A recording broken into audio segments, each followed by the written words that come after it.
Здравейте! Приветстваме ви на Ден на полето в село Поп Григорово, град Добрич. Аз съм Ани Димитрова от фирма New Seed. Здравейте от мен, аз съм Златина Банчева.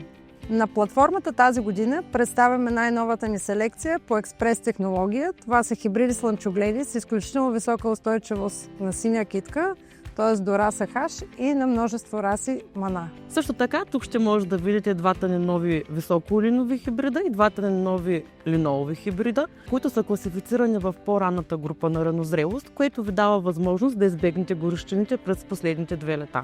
Интересното тази година, което предлагаме на земеделските производители, са и хибридите по Clearfield технология. Имаме 3 нови хибрида, които притежават също високите устойчивости на синя китка до раса хаш.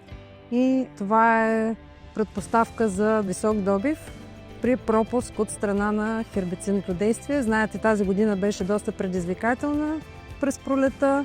Не всички третирания бяха направени своевременно, така че може да има пропуски от страна на хербицида.